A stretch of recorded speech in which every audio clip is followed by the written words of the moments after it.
Welcome to Sacrilegious Discourse. For this is what the Sovereign Lord says. Why do you need prophets to tell people who you are and what you want? If you can justify everything that the God of the Bible has done, then you can justify any of your behavior. A lot of this mentality is trickling into what is now mainstream right-wing Christianity. I am capable of empathy greater than this God of the Bible. This is a Bible that they tell kids. This is the good Lord. This is the good book. He is fantasizing about murder, mass murder. Head over to sacrilegiousdiscourse.com right now to find out how to leave us a review or support us on Patreon.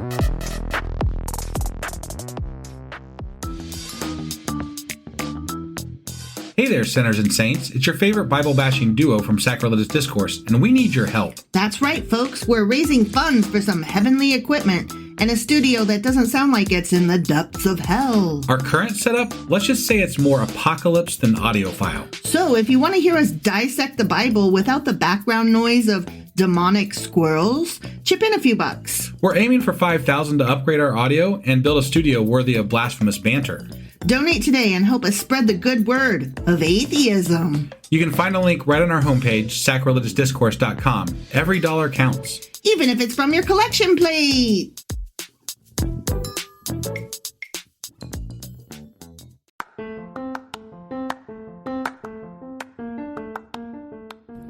Welcome to Sacrilegious Discourse. I'm husband. And I'm wife. Together we're reading the Bible for the very first time. We grew up without religion and wanted to know what all the fuss was about. Well, what have we learned so far? That God is a dick, and apparently some people believe in talking donkeys. We're not trying to pass ourselves off as experts. Nope, we're just reading the Bible for the first time and giving our first take reaction. If you'd like to join us in this venture, you might consider starting at episode 1. Otherwise, jump in wherever you like. All right, let's go read the Bible. Yeah, let's get to it.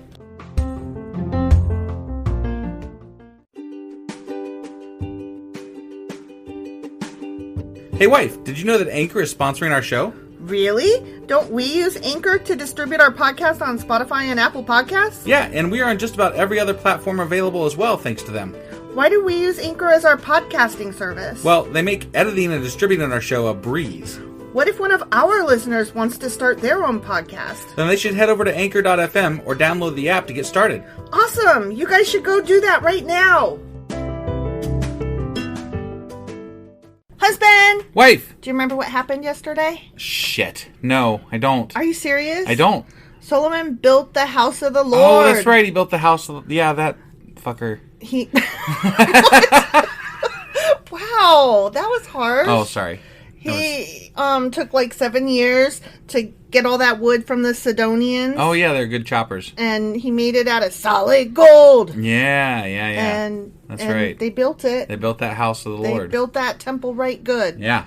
And that's what happened. Okay, so that was 1 Kings chapter 6. Mm-hmm. And today we are doing... 1 Kings chapter 7. All right, let's do this. Hey, wife, do you like coffee in the morning? I sure do, husband. Morning, noon, night. Which reminds me, I need to add that to our grocery list because we're running low. Wait, before you do that, check out the website ungodlybrew.com where you can purchase a pound of your favorite flavor of coffee. What if I want more than 1 pound? Either order a larger amount, or better yet, get 10% off by setting up a subscription for every 2 weeks, or a month, or whatever works for you. Did you set up something special for our listeners? You know I did. Exclusive for our listeners, get an additional 10% off subscriptions by entering the code SACRILEGIOUSCOFFEE at checkout. That's a hellishly good deal. Ungodly Brew is hellishly good coffee. Okay, 1 Kings chapter 7. Okay. So Solomon also built a palace for himself? Oh, okay. Cool. I mean, that's, you built the one for the Lord, might as well build one for yourself, while right? you're at it, yeah. It took him 13 years to complete the construction. Fuck. 13 years. God, is that on top, is that after the house of the Lord? So, it's 7 and 20 years total now? I don't know, or is it at the same time, so they overlap? I don't know. That's a good question. One of Solomon's buildings was called the Palace of the Forest of Lebanon. The Palace of the Forest of Lebanon. Okay. Or sure. Lebanon? I don't know. Lebanon's fine. Whatever. Okay. It was, we have a town here called New Lebanon, so... And we have a town named Lebanon. Yeah. Yeah. And So I get those confused with Lebanon, which I'm going to guess that it probably should have been the forest of Lebanon. Probably, yeah. Okay. It was 150 feet long, 75 feet wide, and 45 feet high. There were 4 rows of cedar pillars, and great cedar beams rested on the pillars. Those great cedar beams. Those beams, they were so great. Yeah. The hall had a cedar roof. Above the beams on the pillars were 45 side rooms arranged in 3 tiers of 15 each. I can't picture what's going on here, but I okay. can't either. This is boring, and I want to get to story stuff. So I'm like, blah, blah, blah, he built things. Yeah, right. On each end of the long hall were 3 rows of windows facing each other. All the doorways and doorposts had rectangular frames and were arranged in sets of 3 facing each other. That answers our question. They did have windows, apparently. Yeah, they did. So there's but that. Did their windows have glass in them? I mean, that's what a window is to me, but, you know. No, a window is just an opening. Well, that's true. In the wall. That's true. To see out. That's true. It could have been open. You're or it right. could have just had bars. Could have been, yeah. Okay, blah, blah, blah. Solomon also built the Hall of Pillars, which was 75 feet long and 45 feet wide. There was a porch in front, along with a canopy supported by pillars. Solomon also built the throne room. Yeah, you got to have a throne room. Known as the Hall of Justice. The Hall of That's such a strong That sounds like it's from name. the Justice League. The Hall of Justice. Think? Yeah. Okay. Like Superman and Wonder Woman and all them. The Hall of Justice. Right. Teen Titans. Where he sat to hear legal matters. It was paneled with cedar. Of course it was. From floor to ceiling. They love cedar. Solomon's living quarters surrounded a courtyard behind this hall. Oh, I want a courtyard. Yeah. You never build me a courtyard. Never. And they were constructed the same way. He also built similar living quarters for Pharaoh's daughter, whom he had married. You know, his princess wife. Yeah, right. Here, your house is over there, honey. Right. They had separate houses. Nice. Yeah. That's the best way to be married. I live here, you live there. Right, yeah. From foundation to eaves, all these buildings were built from huge blocks of high-quality stone, cut with saws and trimmed to exact measure on all sides. Some of the huge foundation stones were 15 feet long, and some were 12 feet long. Okay. The blocks of high-quality stone used in the walls were also cut to measure, and cedar beams were also used. Yeah. As they've been have saying. been. Right. Yeah. The walls of the great courtyard were built so that there was 1 layer of cedar beams between every 3 layers of finished stone, just like the walls of the inner courtyard of the Lord's temple with its entry room. Okay. Okay? Yep. I think that's the end of some of the building. Got it. Next section. I'm glad to hear that because I'm bored. Boring. King Solomon then asked for a man named Huram to come from Tyre. Wow. Huram. Which sounds so similar to King Hiram. Yeah, but this probably not. I know. I was just saying because Hiram was the king that he got the Sidonian wood from. You know what I mean? Right. So it's just interesting. Okay. He was half Israelite since his mother was a widow from the tribe of Naphtali. And his father had been a craftsman in bronze from Tyre. Huram was extremely skillful and talented in any work in bronze, and he came to do all the metal work for King Solomon. I see. Huram, we're not done with building. No, we're not. God. That sucks. We got to hear about bronze now, because he was good at bronze. He's a bronze guy. Yeah. Huram if you need a bronze thing done, now we know who to call. It's Huram. Yep. Not the Sidonians. That's for cedar cutting. Mm-hmm. Wood cutting. Yeah. They were the bronze, best. It's Huram. He's the best. Yeah. Huram cast 2 bronze pillars, each 27 feet tall and 18 feet in circumference. For the top of the pillars, he cast bronze capitals, each 7 feet tall. Each capital was decorated with 7 sets of lattice work and interwoven chains. Awesome. He also encircled the lattice work with 2 rows of pomegranates to decorate the capitals over the pillars. They really loved their pomegranates I'm back so then. glad that so many pomegranates. I'm really glad that pomegranates have entered the chat. Yeah, right. The capitals on the columns inside the entry room were shaped like water lilies, and they were 6 feet tall. Awesome. The capitals on the 2 pillars had 200 pomegranates. Damn. In 2 rows around them. Yeah. beside the rounded surface next to the lattice work. Good stuff. Huram set the pillars at the entrance of the temple, one toward the south and one toward the north. He named the one on the south Jachin and the one on the north Boaz. We're fucking naming architecture now? Fuck yeah, we are. Jesus Christ. The capitals on the pillars were shaped like water lilies, and so the work on the pillars was finished. Great. Okay? Yeah. Oh, now we're moving into furnishings. Fucking hell. Then Huram cast a great round basin 15 feet across from rim to rim called the sea. I have to go take a bath in the sea. It was 7 feet deep and about 45 feet in circumference. Jesus Christ. It's like a fucking pool. Mm-hmm. God That's damn. what it is. Right? Yes. It was encircled just below its rim by 2 rows of decorative gourds. There were about 6 gourds per foot all the way around, and they were cast as part of the basin. Why do you need gourds in a fucking pool? Oh, you know what? They could be like buoy things, right? Because they were decorative. Okay, all right. What the fuck? It literally said what they were for. I just wouldn't decorate my pool with gourds. That's all. Are you from 2,000 years ago or whatever? No, I'm not. Then shut the fuck up. Okay, all right. The sea was placed on a base of 12 bronze oxen, all facing outward. Hold on a second. This whole fucking thing, this thing was This pool. up on top of bronze oxen. Jesus Christ, can you fucking imagine? Like, there's a goddamn pool raised up on top of fucking decorative oxen with gourds surrounding the fucking thing. And pomegranates. Like, what the what? Why? That's just excessive, like, bullshittery. It really is. 3 faced north, 3 faced west, 3 faced south, and 3 faced fucking east. Duh. Okay. I wasn't paying attention to what you had already said, oh honestly. my god. I was like, wow, that was a gimme for you. And then I tried to think of something funny to say, and it didn't come out, so. Fail. Yeah. And the sea rested on them. Yeah. The walls of the sea were about 3 inches thick. Yeah. And its rim flared out like a cup and resembled a water lily blossom. That's awesome. It could hold about 11,000 gallons of water. Fucking hell. Jesus Christ, can you imagine? Can you imagine being the pool boy for this shit?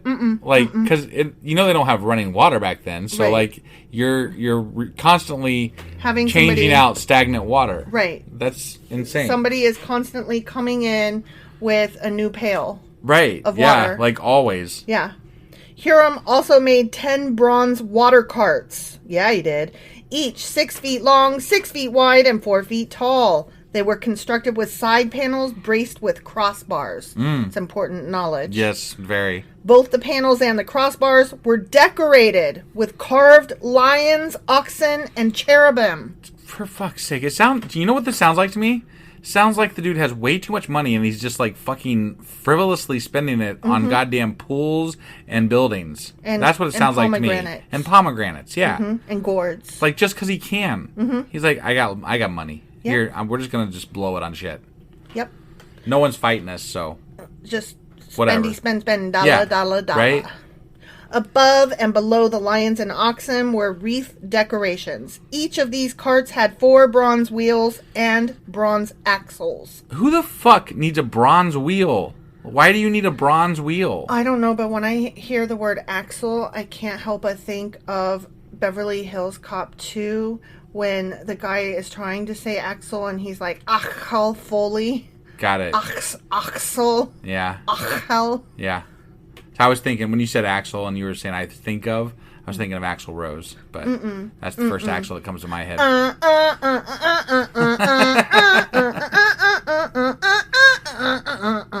Now I'm sure everybody's going to have to go out and watch Beverly Hills Cop. Do you know what that tune is actually called? No, what's it called? Axel F. Is it really? Yep. Interesting. Yep.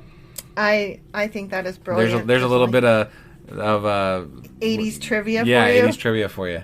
It's listed, Beverly Hills Cop, the first one obviously, is listed as one of the top greatest scripts ever written because it's a perfect screenplay. Now, I think I did try to rewatch one of those, like, within the last 5 years, maybe. You shut your dirty mouth. I don't think it really holds up. No, it does. I watched it recently. But there's way too many comments about, like, things that are not okay to say. Okay, no, but you go into it knowing that. Okay, all right. But the funny parts are, like, the jokes still hold. Sure, you know what I mean? Sure. Not the ones that are cringy. Ones that are cringy. Obviously, that doesn't hold up. Right. But the story and the humor itself does hold up. All right. That's what I meant to say. All right. But you're right. It wasn't good. No. There were supporting posts for the bronze basins at the corners of the carts. These supports were decorated on each side with carvings of wreaths. Okay. The top of each cart had a rounded frame for the basin. It projected 1 feet above the cart's top. 1 feet above, not 1 foot above. Like a round pedestal, and its opening was 2 feet across. It was decorated on the outside with carvings of wreaths. The panels of the carts were square, not round. Okay. Nor triangular, nor hexagonal. Right, yeah. None of those other shapes. No. Square, not round. Right. Under the panels were 4 wheels that were connected to axles that had been cast as one unit with the cart. The wheels were 2 feet in diameter and were similar to chariot wheels. Okay, I'm just buzzing through this because it's bullshit. It's bullshittery and boring. And again, this guy has way too much goddamn money to spend on bullshit. Nonsense. The axle, spokes, rims, and hubs were all cast from molten bronze. There were handles at each of the 4 corners of the carts, and these too were cast as one unit with the cart. Just from the mere fact that they're building the whole goddamn thing out of bronze makes it like you're going to have multiple people wield these things. Like, you can't just have some... Like, you're not taking your radio flyer wagon. Right. These are not utility things. They're excessively... They're just excessive. That's all. They're ridiculous and stupid. They didn't think ahead on these things. No. Around the top of each cart was a rim 9 inches wide. Rim. The corner supports and side panels were cast as one unit with the cart. Carvings of cherubim, lions, and palm trees. Oh my. Decorated the panels and corner supports wherever there was room. Yeah. And there were wreaths all around. There were lots of fucking wreaths. So many wreaths. They got the most wreaths. They had the most wreaths. They even outshone Michaels. Yeah. And Hobby Lobby and Joanne Fabric. They had the most wreaths of all. That's why those places are Christian places, right? Oh my God. They're not all. Only Hobby Lobby, I think. Hobby Lobby. I could be mistaken, but I believe Hobby Lobby...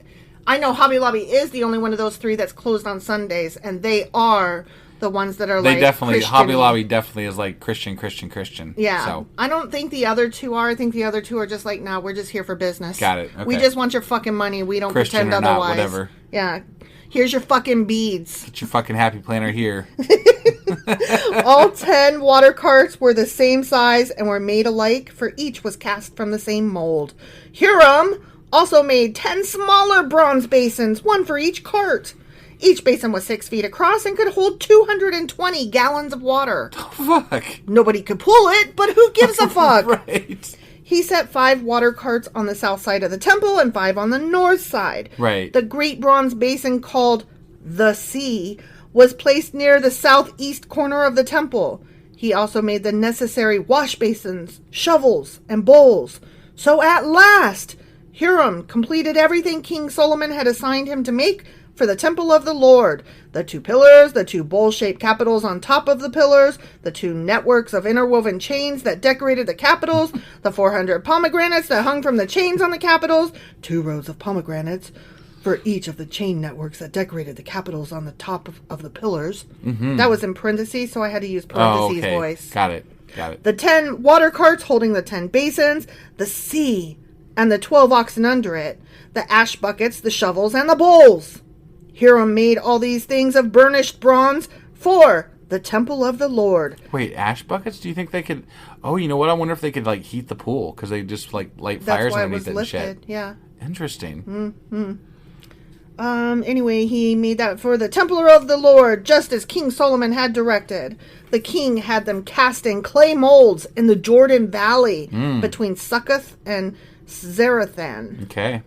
Zarethan. Yeah, that place. Solomon did not weigh all these things because there were so many. The weight of the bronze could not be measured. We literally just told you the measurements, but... They couldn't weigh it, though. There was so much, they couldn't weigh it. Okay. There's like, we need a fuck ton, so send us a fuck ton. Okay? Got it. Yeah. Solomon also made all the furnishings of the temple of the Lord, the gold altar, the gold table for the bread of the presence, the lampstands of solid gold, 5 on the south and 5 in the north, in front of the most holy place, all capital letters, the flower decorations, lamps, and tongs, all of gold. The small bowls, lamp snuffers, bowls, ladles, and incense burners, all of solid gold. The doors for the entrances to the most holy place, and the main room of the temple with their fronts overlaid with gold. I have a feeling that we hear a lot about Solomon still because people like their money. Mm-hmm. I'm just saying, like, this is like just so much. This is so fucking much. So flashy. Right? It's unnecessary. Yeah. All I can think of is truck nuts. I'm thinking more like the flashy, like fucking the preachers that have their goddamn private jets, lizard snake boots and fucking diamonds on every fucking hand and private jets and everything. I'm like, yeah, this guy is like showing off his wealth for sure. So King Solomon finished all his work on the temple of the Lord. Then he brought all the gifts his father David had dedicated, the silver, the gold, and the various articles, and he stored them in the treasuries of the Lord's temple. The end. Okay. I don't know why God needs this much fucking fanfare. He don't. And I don't know why Solomon needs this much fanfare when I'm sure that there are people starving in his kingdom. Mm-hmm. I'm positive of it. Yes. Because there's rules on how to feed the fucking starving. Yeah. And yet. He has so much gold and so much bronze and a goddamn motherfucking heated pool. A heated pool so big that it's called the sea. Right? Capital letters. Like, I just don't even know what to say. This is just too much. It's too much. Like, I know they're trying to go for awe and, like, wonder, but I'm going, like, excessive and bullshit. Yeah. Like, you spent way too much goddamn money, and I'm sure, because the Lord has said in previous chapters, he don't need all that shit. Right. That this is excessive. This is fucking excessive. He literally told David, I don't need that house. I've been fine in a tent. Right. I presume. Yeah. And so then Solomon comes around and what? He changes his mind? Yeah, okay, I'll take the gold now. Yeah. I mean, like, the whole goddamn Lord's building thing, whatever, is all gold. Like, it's all gold. And his place is all bronze and cedar and fucking everything expensive. It's ridiculous and stupid. Whatever. I hate it. All right. It definitely didn't age well.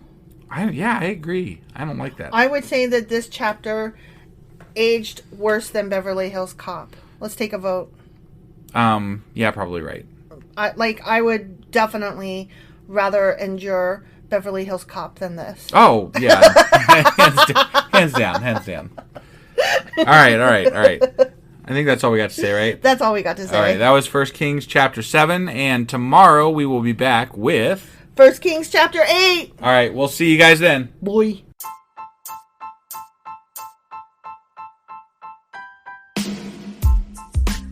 Hey, wife, I guess that's the end? But husband, that's just sad. It doesn't have to be. We are on lots of social media platforms like Twitter. Our handle there is sacrilegious_D. For D's nuts. Oh my God. Stop doing that. Anyway, we're also on Facebook, Instagram, and Pinterest. There's a link to all of our social media sites at our website. Ooh, we have a website? Yeah, it's sacrilegiousdiscourse.com, where you can also find a link to our merch shop. We have a merch shop? Yep. We have podcast-themed clothing, mugs, notebooks, and more, as well as an atheist and science-themed products. Wow, our fans should really go check that out right now. Definitely. They can get in touch with us by sending an email to sacrilegiousdiscourse@gmail.com. But before they do that, we could really use some help. Oh yeah? With what? Well, it's not free running the podcast, and we need some financial support in order to get better equipment, which will free up time so we can concentrate on our podcast and our fans. Okay, so what should they do? Head over to patreon.com/sacrilegiousdiscourse and sign up as a contributor on our podcast. Supporters there receive additional bi-weekly episodes that we record just for our Patreon members for as little as $2 a month. Also, we'd really appreciate it if you would like and subscribe on whatever platform you're using. And Apple Podcast reviews help us out tremendously. Like and subscribe. Leave an Apple review. Join us on Twitter. Support us on Patreon. That's a lot of instructions. Don't forget to say thanks. Thanks. Okay, bye.